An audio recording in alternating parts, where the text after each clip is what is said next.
Биз акчага көбүрөөк сыйынып калган коомдо жашап атабыз да. Анан ушундай убакта жанагы азыр көп сөз болуп атпайбы, олигархтар келип башкарып атат, дегендей болуп атат, мындай болуп атат, шайлоодо ошолор жеңет дегендей сөздөр болуп атат. Ошондой адамдардын мүмкүнчүлүгү чоң болуп атат да, себеби акча үчүн, кара курсак үчүн ар бир адам көп нерсени жасаганга даяр да. Анан ошондой коомдун арасында сизди көп айтышат, сөзүнөн башка эч нерсеси жок. Тилинен чаң чыгат, бирок эч нерсеси жок деп.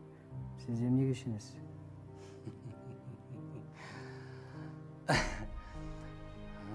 Ошо тил бул Кудайдын берген байлыгы. Тил бул Кудайдын берген байлыгы. Муну эч кандай акчага сатып ала албайсың. Бул жараткандан берген бир керемет нерсе. Бардык нерсе тил менен башталат. Оюңда болсо тилиңе чыгат. Оюңда болбосо тилиңе эч нерсе чыкпайт.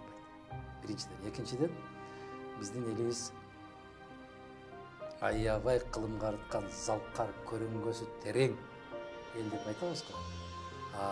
Биздин элибиздин эң туу туткан макалдарынын бири кайсы? Өнөр алды кызыл тил. Өнөр алды кызыл тил. Канча өнөрүң болсо болсун, бирок баарынын алдында тил. Тил бул акыл. Тил бул билим. Тил бул илим. Тил бул ой жүгүртүү, философия. Анан чексиз байлыгым ушул.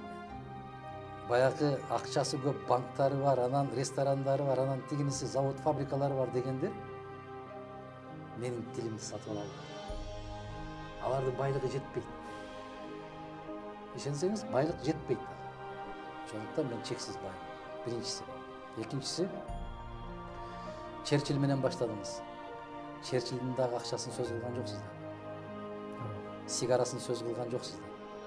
Шляпасын сөз кылган жоксуздар. Же таягын сөз кылган жоксуздар.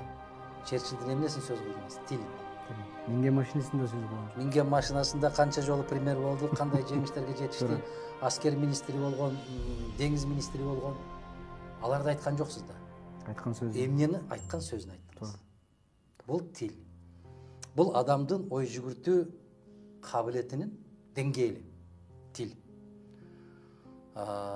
Толстойду деле канча жыл жашады, кандай жашады, эмне болуп жашады деп айтпайсыңар да. Толстойдун эмнесин айтасыңар? Тили. Эмне кылды? Жазып кетти. Айтматовдун деле банкын айтпайсыңар да. Туурабы? Айтматовдун самолетун же болбосо Айтматовдун үйүн, Айтматовдун пальтосун же таштап кеткен көйнөгүн айтпайсыңар. Эмнесин айтасыңар? Тили. Айтматовдун тили деп окуйбуз. Демек бул эмне? Исхак Разаковдун жасаган иштерине сейрек киши айтат. Бирок Исхак Разаковду алдына киши салбаган чечен деп айтат. Токтогулдун эмнеси калды? Тили калды. Тоголок молдонун эмнеси калды? Тили калды. Жусуп Баласагындын эмнеси калды? Тили калды. Үйү калды. Же минип жүргөн аты калды. Эмнеси калды? Тили. Бул байлык. Чексиз байлык. Ошон үчүн бүгүн ресторандары бар, машиналары бар, банктары бар дагы кетет. Эч нерсе кылса калбайт. Мүмкүн керек болгон учурда тарыхчылар изилдеп Мадумаровдун тилин таап чыгат. Бул байлык болот.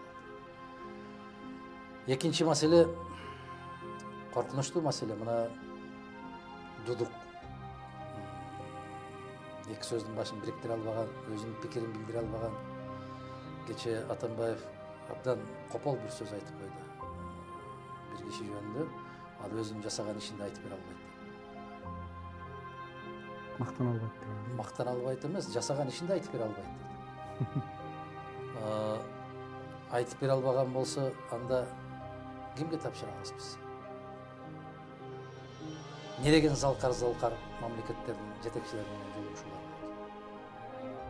Ал жолугушууларда эмне? Футбол ойнойсуңбу? Же карта ойнойсуңбу? Же акчаң жөнүндө сүйлөшөсүңбү? Тил. Тил. Тил менен сүйлөшөсүң. Тил менен түшүндүрөсүң.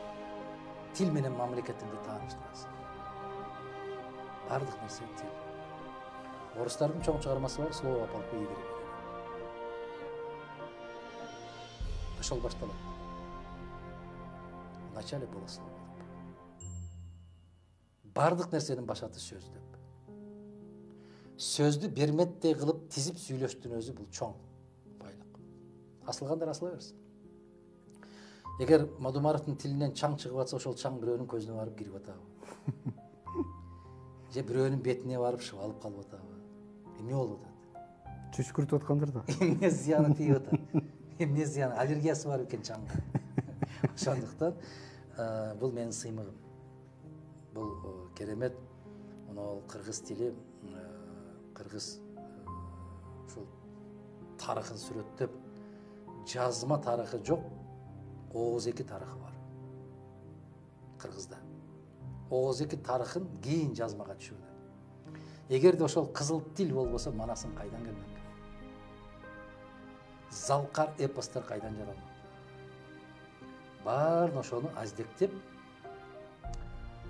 жоготпой сактап келгендиги үчүн кайрылып келди ошол баалуулуктар. Туура. Ошондуктан сыймыктанышыбыз керек. Туура.